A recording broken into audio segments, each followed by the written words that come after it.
play more than like 5 ranked games a day without getting anxiety. If I lose, it feels terrible, and if I win, I remember how it felt to lose, so I stop playing. I know I'm supposed to just keep playing, but I get tilted and play bad, so I just take a break until the next day. Help?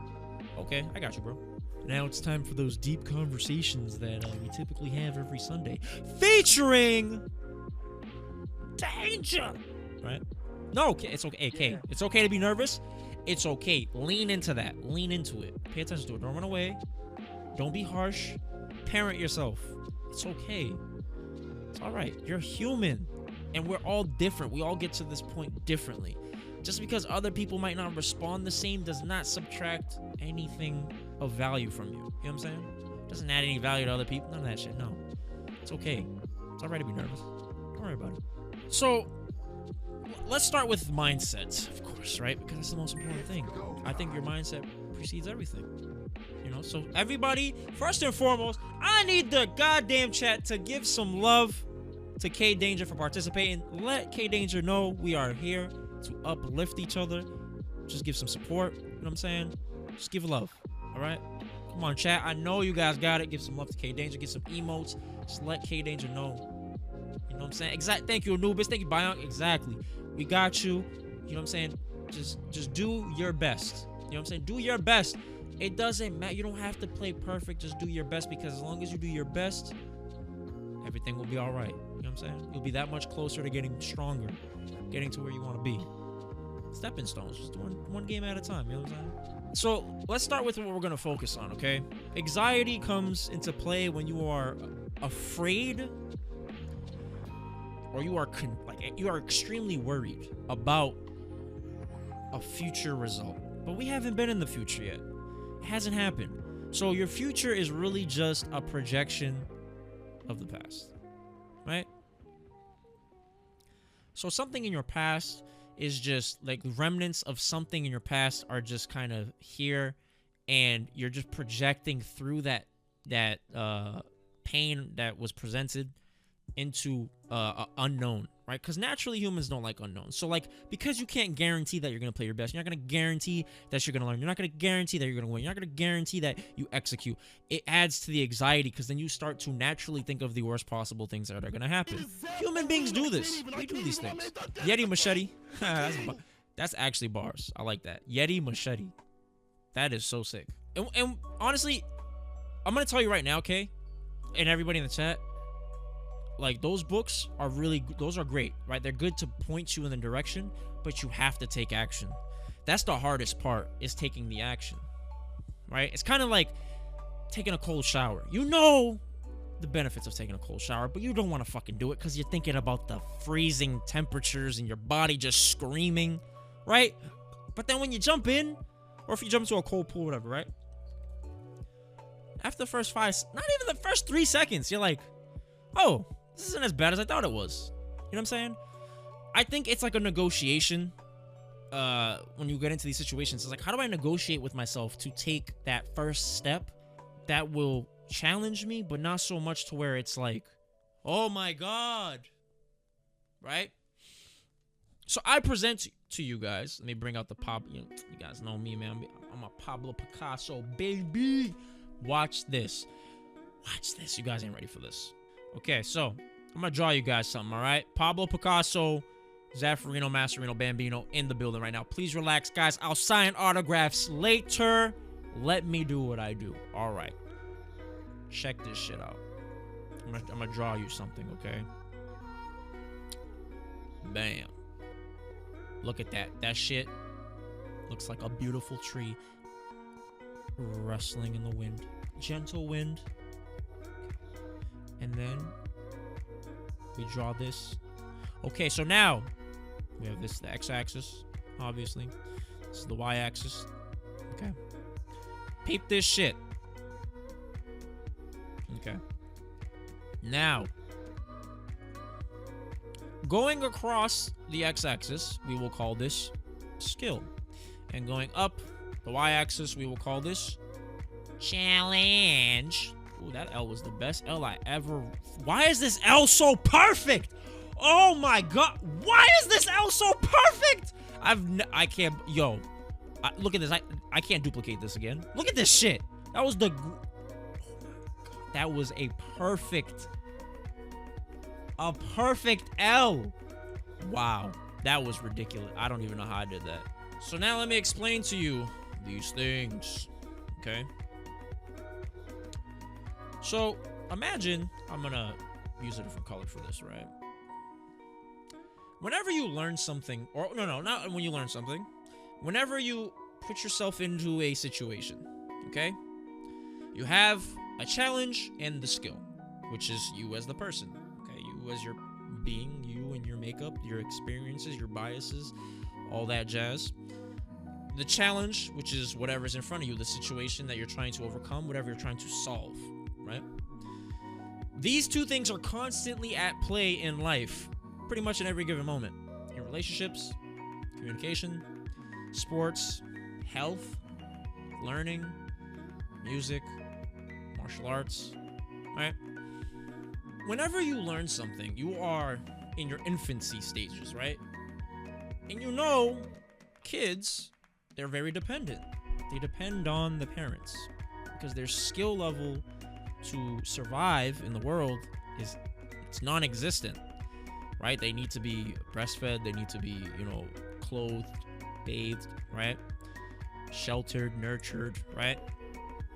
They can't do these things on their own because they don't have these skills yet. They don't have the anatomy, the physiology yet, the strength, the brain development to do these things, right? So they are in the infancy stages, okay?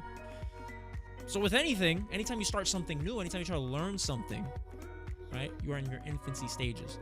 Now, some people, they have strength. Everybody has different strengths. So some people, they progress a lot further along the skill chart, a lot faster, right? So they don't need to exert as much hours into learning certain skills, right? So let's say if I start off here, maybe this other person, let's say after a month I get, I'm like here, right? But this other person who starts off, at the same spot, or maybe they start off even behind me, they find out their secret talent later. They are further ahead, right?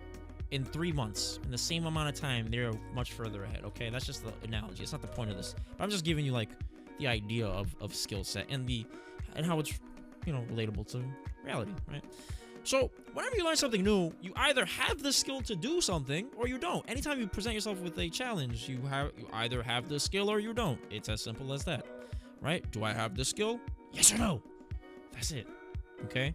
Now, when you operate at extremes, typically extremes are not sustainable to be in for a long period of time. It's good to get there. It's good to operate there from time to time so that way you can push your boundaries, but to stay there is not a good thing. In a sense of relaxing too much, obviously deep rest is very important, but if you relax too much, you atrophy, right? If I don't challenge myself, if I don't work out, you will get weaker, right? If I take on too much stress, though, you burn out, you break down, right? So you can't really exist in the extremes for too long. You get bodied. So it's balance. It has to be balance. So whenever you come across these challenges, new or old, doesn't really matter, there are two factors at play. It is your skill capacity, right? Your absolute peak skill that you can perform in that thing. And there is the challenge. Okay? Now, in terms of extremes, if you have too much skill and not enough challenge, what happens? What happens, guys? If everything's so fucking easy, right? And I just keep blowing through shit, what happens? Chat knows. Chat, participate. Please, I want to make sure you guys are paying attention. Boredom. You get bored. Exactly. You get bored, right? Now, because we get bored, we don't feel a sense of fulfillment.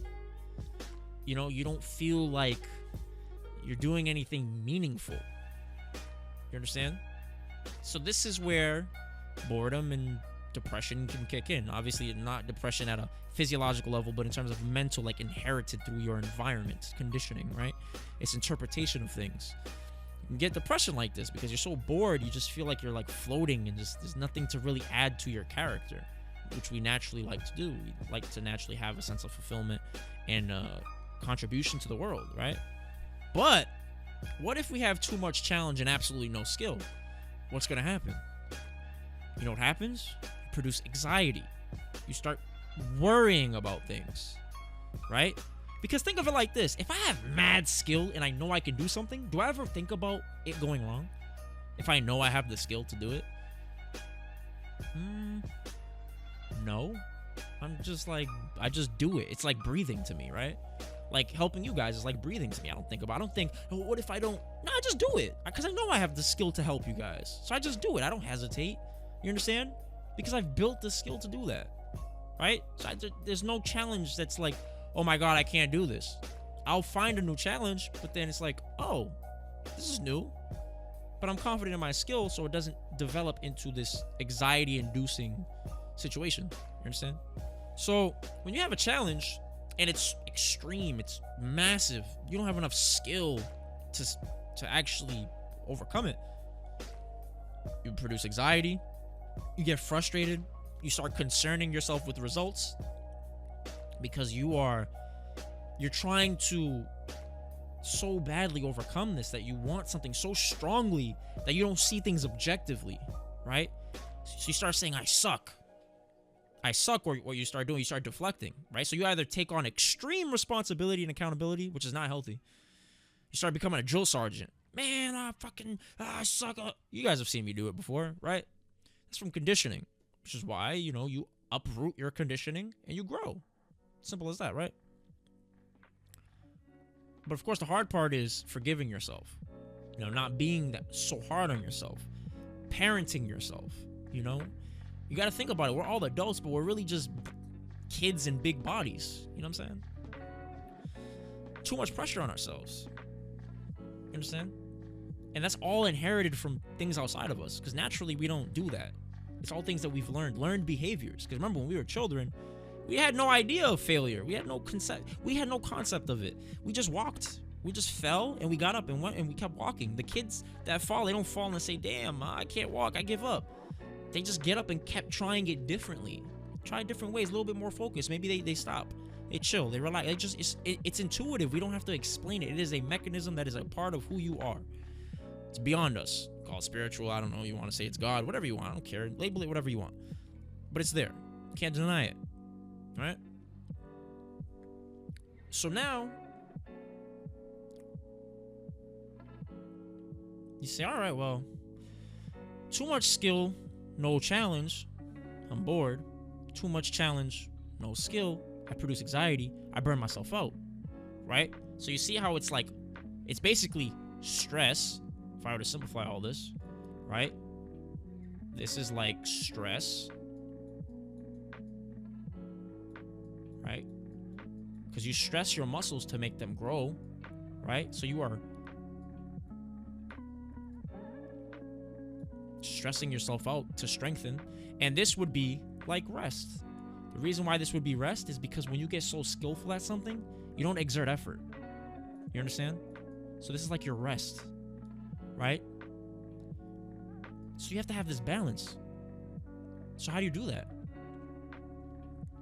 You don't want to just have a skill that's like beyond the challenge. You know what you actually do? This is how you actually achieve happiness and joy, is by accomplishing things, right?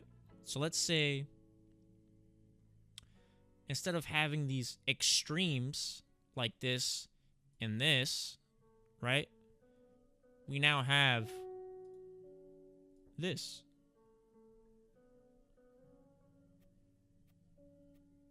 Okay? So now what this is the flow state. This is how you achieve the flow state. You ever had those moments where it felt like time slowed down? Now, the way you achieve this is very simple, believe it or not. All you have to do is you have to, number one, you have to be mad honest with yourself. You have to be very honest with yourself, right? And that's usually one of the hardest things to do, is being honest with yourself, because we want something so strongly that we're afraid to admit that we are not capable at the moment. But just because you're not capable at the moment doesn't mean you're incapable, period, right? It's just at the moment, comma. Not period, comma. there's room for continuation.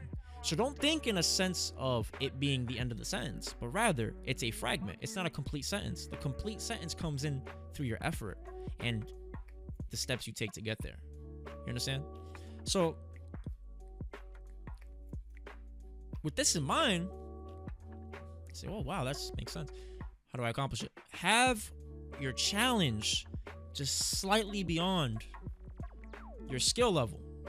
Okay? Your challenge is slightly beyond. So imagine if I had like a bar. This is your challenge. You want your skill to be just underneath it. Just slightly. Like this. You know why? Because then it forces you to focus. But you don't focus so much where it throws off your skills and you produce anxiety, but you focus just enough without breaking your teeth that you can trust your muscle memory, but it requires complete focus. Right? And that is when time slows down or it speeds up. You don't even care, but time doesn't exist. The only thing that exists is what's right in front of you. You know what I'm saying? It's right in front of you. That thing that's in front of you. Not the results. It's not. So I'm going to give you examples. Let's say I'm playing a bad matchup. This is what's helped me a lot with Sagat. I'm playing a bad matchup, right? Bison Sagat. Everybody knows that matchup sucks. Right? Or Sagat versus Rashid. Prime example. I think that matchup is harder than Bison. What makes me so comfortable in that matchup is because I've learned enough skills to where the challenge isn't insurmountable. It's not a mountain. You understand? You don't want this to happen where it's like this crazy mountain, right? And then you're this small fry right here who's like, oh my god, how do I get up there, right? What you want to do is you want to say, how do I turn this into a bunch of hills or a bunch of steps? So then that way, all of a sudden, I'm at the top of the mountain. How do I make a mountain a bunch of steps? All you gotta do is break it down into small challenges. So if you're losing a match, you're down on life, instead of saying, oh my god, I need to make this comeback, you say, oh, okay, I'm losing. Well, all right, well, where do I want to be to increase the chances of me winning? Well, I want to be in this situation. How do I get there? You see what I'm saying? And then you start to focus beyond your emotions and desires, and you are in the moment now. You're working towards something now, but you're in the moment. And in the moment is where there's complete attention. You see, if you're in the past or the future, which is really a projection of the past, you are more susceptible to emotionally driven responses. And then guess what happens? It's more likely that you've stressed yourself out and produced anxiety, right? So when K Danger says, oh, I have anxiety about what's going on, what will help you get comfortable is, instead of seeing the mountain of playing Zaf, oh my goodness, it's what's the actual challenge that's immediately in front of my feet, right? What is that first step? It's being willing to participate.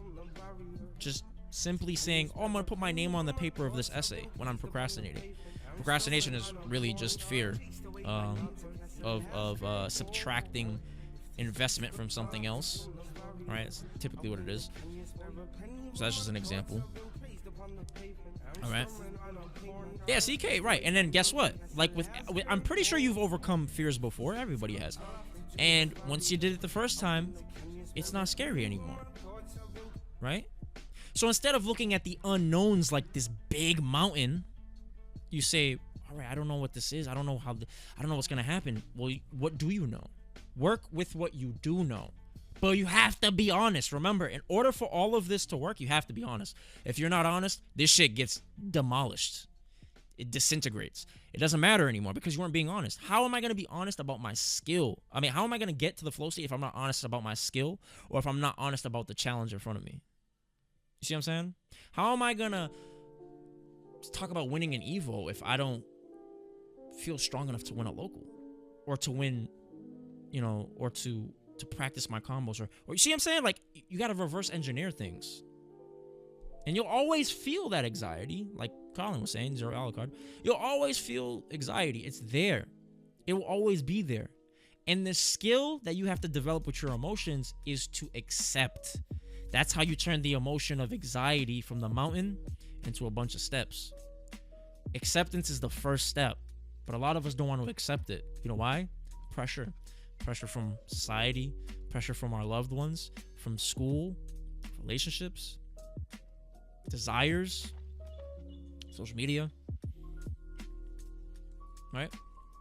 That pressure makes the first step is always the hardest step, because it's the scariest, right? Because it's all just one thing in your mind. There's no real steps. It's just the thing you're scared of. You know what I'm saying? Ego, right? It's your ego. Your ego is your identity attachment to something. It could be your phone. If I lose my phone, I lose my phone. I'm hurt. It hurts me. I'm so angry. Somebody else loses their phone. I don't care, because it's not my phone. You see the word "my"? That's a extension of who I am to my phone. So I feel like a sense of loss of who I am. You know what I'm saying? It's not necessarily the phone. It's a me, right? So it's not you being afraid to play me. It's not afraid of losing. It's not afraid of getting your ass beat or losing a certain matchup. It's a sense of loss of who you are or who you want to be, but you feel like you are incomplete and you don't want to face the truth of it. And it's okay to be incomplete. It doesn't mean you stay there, though. And that's where the way we are brought up and the way we are raised comes into play, because depending on your environment, how were you taught to handle challenges? Were you taught, hey, I'm special? Hey, Zab, you're special. You're such a genius kid. Oh, my God. And then guess what happens? Children learn what you don't say. So when you say, hey, I love you, you're so special, you make it look easy, guess what happens in your brain? Your brain says, wait, does that mean you don't love me when I make it look hard? If I'm not smart, if I don't solve something, like, does that mean you don't love me? You see how detrimental that is? Because again, remember, and it's proof. The proof isn't how kids learn how to walk. They learn how to walk without you explaining to them. It's intuitive. So when you are talking to a child, right? You're talking to a child, they're learning without you telling them shit. You tell them something, but there's something behind it that they see beyond, and it's not your fault. You just don't know. That's why you have to be mad careful. You know what I'm saying? Yeah. See, and that's where he has to be careful. How does he present that to you? Does he say, what happened to the 5 points? Oh, this is unacceptable. And then guess what? That self-talk is buried deep into your psyche for years on end. So when you have relationships, when you come into challenges that go beyond your skill up, remember, beyond your skill capacity, guess what you do? You make a mountain. I make a mountain of these things. I make a mountain, right? You make a mountain out of it. You see what I'm saying? 100, yeah, exactly. Look how many people are in here. You got mad people in here. And I'm pretty sure, even if not all of them, even if, let's be realistic, not everybody believes that you can do this. Some people are going to be like, and that's fine, because that's how they got to this point is on them, K-Danger. But that's up to us to accept. It's not us. The world doesn't revolve around us, right? But it is a reflection of who we are, so it's still equally important in that context, right? And then you don't take it personal, because it has nothing to do with who you are. You are complete as you are. You're not finished, but you're complete because you already have all the tools. You already have that internal system of learning and stuff like that. It's just that sometimes life has to reflect it back at you because of all the conditioning and shit that you've learned. These learned behaviors we have to get rid of. Getting rid of shit is more important than learning shit, in my opinion. You know why? Because in order for you to evolve, you have to go beyond the limitations of the previous generation, which means you have to see what their limitations were in the first place, or you're going to be susceptible to those limitations and not getting as far as them. You know what I'm saying? Because it's not natural to who you are, right? So let's talk about different challenges, like Meshu, for example. When Meshu was trying to learn how to anti-air, he's like, the challenge was too big for him because he's looking at like me as the standard. He's like, Zaf anti-airs everything. So he's trying to be perfect. He's trying to be perfect in his execution of anti-airing, but that puts mad pressure on you. You know why? Because you make a mountain of things. You make a mountain of things. You make this mountain out of things. You're at the bottom. You're not making the steps. So you see this mountain. You're like, oh, I got to be perfect with my anti-airs. I got to be perfect with my anti-airs. Right? Instead, you should be like, work backwards. All right, well, I do want to get there. Of course, it's good to have goals. But start with the immediate first step that's actually obtainable, which would be like something as simple as do a DP, maybe do a DP motion as slow and perfectly as possible in training mode. You see, there's no challenge there because there's no pressure. There's no, I'm fighting my opponent. A lot of times people try to learn things in match. You have to get to the skill level where you can learn shit in match, right? You have to get that skill to be able to do that. Otherwise, you're going to make a mountain out of things and you're going to stress yourself out. You understand? Right, Maddox, exactly. It's not a bad thing. It's a great thing. It's a great thing because I show you what's possible. But you got to remember where you are and where I am, not the same place. I had to invest a lot of my time to get here. You guys can get here faster than me because I can teach you guys to overcome those mistakes I made that took me a very long time to get past, right? But I'm just saying, you got to obviously work with those immediate steps. And if it feels gratifying in doing so, you'll get there in no time. If it doesn't give you a sense of joy, accomplishing and surpassing your limitations, then don't do it. You don't have to do it. It's okay. Nothing's wrong with you. It's just that these challenges you don't care about. You don't care about anti-airing. Maybe you care more about whiff punishing. Maybe you'll care about it later on. Maybe you shouldn't work on your anti-airs. Maybe you should just work on movement. Work on getting used to the arcade stick or your D-pad or your joystick, right? Like, everybody's different. Be honest. Be honest. In order for this to work, guys, you have to be honest. All right? You have to be honest. Be honest. But I didn't say be cruel. All right? I said be honest. Be honest, not cruel.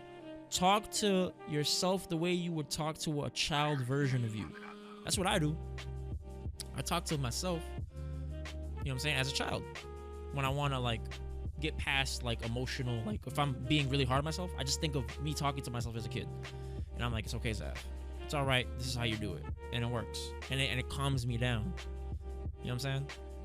All right? So anytime you have anxiety, it's all about how do I bring this to a level where the challenge is not a mountain. So when you're like worried about, like, say, death, right? How do I make death not this mountain? Bring it to a step. Bring it to a step in front of you where you're like, well, breathe. Just breathe. And sit with those things. And then realize, like, just pay attention to it. You'll notice, like, these things will come and go. They come and go. Once you realize the characteristics of your thoughts, a lot of people are very focused on the content of their thoughts. But when you see the content objectively, you start to realize naturally the characteristics. You're like, yo, none of this shit is real. It just comes and goes. And then you're detached. That detachment, you're free from suffering. You're not attached to your belief system. You know what I'm saying?